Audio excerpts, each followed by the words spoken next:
O Instituto Combustível Legal, o ICL, divulgou um manifesto em apoio à operação Sem Refino. O Instituto é apoiado por diversas empresas do setor e considera a ação como fundamental para proteger o mercado legal. A Elis Barreto traz informações ao vivo conosco, direto de Brasília. Uma ótima tarde a você, Elis.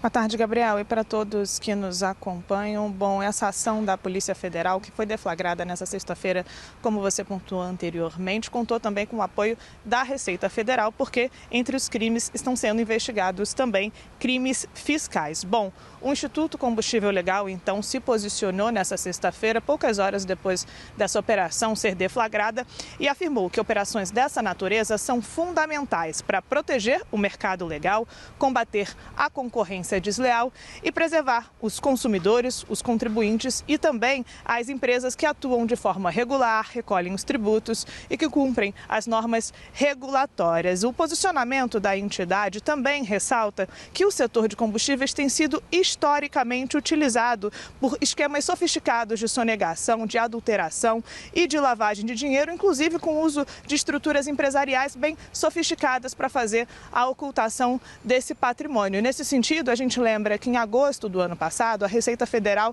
deflagrou a Operação Carbono Oculto, que apurava também esquema de fraudes de lavagem de dinheiro no setor de combustíveis, ou seja, corroborando esse posicionamento do Instituto Combustível Legal, mostrando que essa é mais uma operação, mostrando como esse setor tem sido usado de forma irregular. Bom, além disso, o Instituto Combustível Legal defende também que as apurações avancem com rigor técnico, transparência e respeito ao devido processo legal, assegurando o amplo direito de defesa dos investigados. Como você pontuou também anteriormente, Gabriel, entre os investigados estão o ex-governador do Rio de Janeiro, Cláudio Castro, e o empresário Ricardo Magro, que é dono da Refit. Bom, em nota, o ex-governador nega qualquer irregularidade e a Refit afirmou que vai adotar medidas para regularizar a situação da empresa. Com você, Gabriel.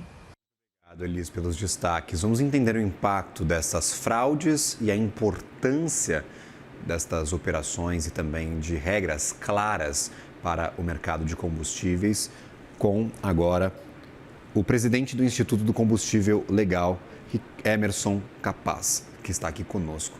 Emerson, seja bem-vindo à nossa programação, meu caro. Uma ótima tarde a você. Olá, obrigado, Gabriel. Boa tarde a você e aos nossos telespectadores. Obrigado pelo convite.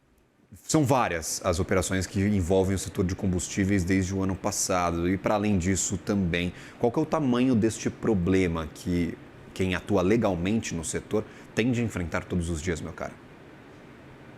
Então, Gabriel, veja, nosso maior problema é, de fato, a concorrência desleal, que vinha se acrescentando ao longo dos anos, mas, junto a isso, nos últimos 5 anos, nós tivemos um aumento muito grande da entrada do crime organizado no setor. Não sei se você se lembra, mas em julho do ano retrasado, a Copap Aster, que era uma rede muito influente no crime organizado, operava em paralelo com essa empresa, PCC e outras correntes aí do crime organizado, e essas duas empresas e a Copap Aster foram fechadas pela ANP em medida restritiva de impedir o funcionamento delas. Só elas chegaram a ter, em determinado momento, 10% do mercado de São Paulo. E com o fechamento dessas empresas em julho de 2024, o que acabou acontecendo é que o mercado começou a ser tomado por outras concorrentes que faziam uma concorrência desleal, ou por sonegação, planejamento tributário, adulteração, fraudes operacionais, e isso fez com que a própria Refit e a refinaria Manguinhos crescesse ao longo desses últimos 12 meses, ocupando um espaço, inclusive no Rio de Janeiro, com uma parceria estratégica que tinha com o governo do Rio, que agora aparece nessas operações, tanto o ex-governador Castro, como ex-procuradores, ex-secretários de Fazenda, juízes que tinham uma complacência com decisões da própria Refit, Manguinhos. Isso acontecia muito fortemente e dentro do setor a gente começou a fazer esse trabalho operacional para divulgar isso e fazer com que isso acontecesse de forma muito especial, como essa operação de agora. E aí sim, eu faço minha pergunta, meu caro. Eu queria entender qual que é o nó mais apertado, mais difícil de desatar na cadeia do combustível aqui no Brasil. Hoje você tem um grande problema que vai do poço ao posto, né? Não é só no posto que você vê problema, você tem problema ao longo da cadeia produtiva como um todo. Esse problema se transfere por várias ações que são feitas, tem transportadoras, tem maquininhas de fintech, tem distribuidoras, e essa operação ela se espalha pela cadeia produtiva como um todo. Então, o que a gente vê hoje é que cada vez mais você vai ampliando o cerco nessas empresas, vai aumentando a possibilidade de diminuir fraudes operacionais, bomba fraudada. Você tem problemas, por exemplo, de etanol a mais na gasolina, o limite é 32%, e você acaba achando, às vezes, 90% de etanol na gasolina. E isso vai se ampliando com muita força. Então, isso que a gente tem que fazer são operações como essa, controle da ANP muito forte. A ANP tem tido uma atuação, apesar do problema orçamentário que eles têm conseguido fazer com que isso seja limitado ao longo do tempo e aumentado a fiscalização. Mas seja, são 43 mil postos no Brasil. E para um controle total disso, é importante essa parceria público-privada que nós temos desenvolvido, junto com a ANP, com os órgãos de fiscalização. O Instituto tem uma inteligência interna que mapeia a entrada de combustível no Brasil todo, e a gente começa a olhar isso e informa quando é possível. E às vezes, por exemplo, a gente tem um cliente misterioso que faz a averiguação na ponta nos postos de gasolina e consegue passar essas informações para a ANP aumentar a acuidade da fiscalização deles. E aí, por exemplo, a ANP é importante nessa regulamentação. Agora, com a disparada do preço, com as medidas do governo para tentar segurar os valores que chegam aos consumidores, a ANP ganhou um pouco de força, por exemplo, com a capacidade de sancionar postos de gasolina caso encontrasse disparidades muito grandes de preço ou preços injustos que estariam sendo praticados. Para além de preço, a atuação da ANP é mais policialesca mesmo, com poder de sanção, com essa autoridade a mais, é importante. E como é que você vê a evolução dessa história? Porque vimos a ANP ganhar relevância nesses últimos 2 meses. Sim, sem dúvida nenhuma, a importância da ANP hoje é fundamental. Aumentar a pressão, a fiscalização, aumentar o orçamento da ANP.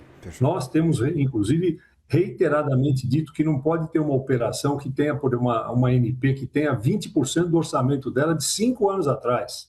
Então, você tem, às vezes, dificuldade de fiscalização de homens em campo, de poder fazer esse trabalho de campo importante, mas ela tem feito um esforço extraordinário, tem mudanças que aconteceram na diretoria que vieram para melhorar a situação do setor.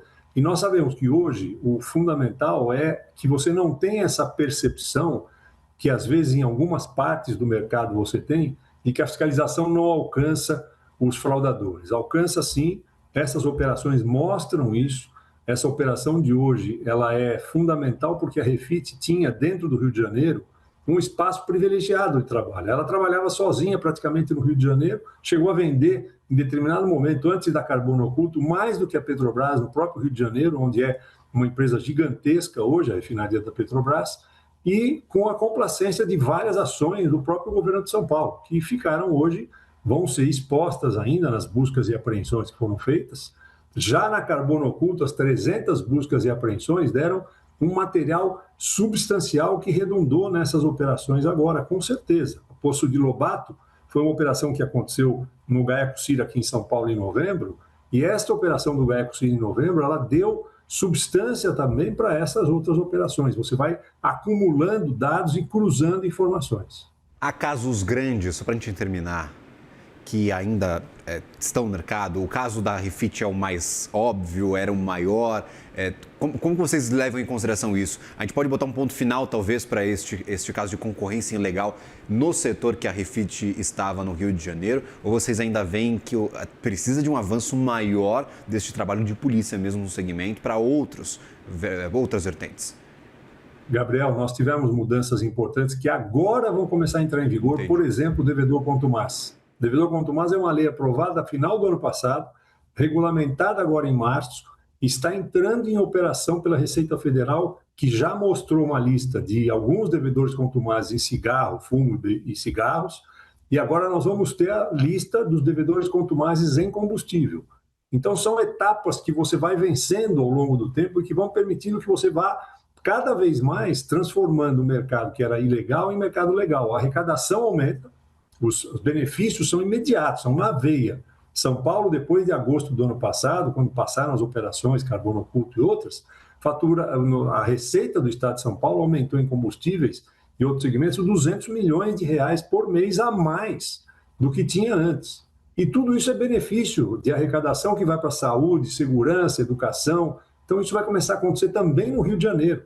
Nós estamos mapeando quanto disso vem para o Rio. Agora, dizer que agora um dos principais problemas era a refinaria Manguinhos. Mas você tem outras espalhadas, Nordeste, Norte, você tem problemas no Amazonas ainda.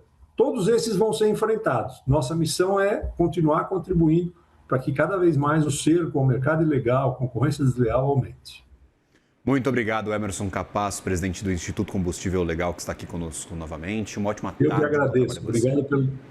Obrigado pela oportunidade, Gabriel. Um abraço aí. Um abraço. Bom serviço.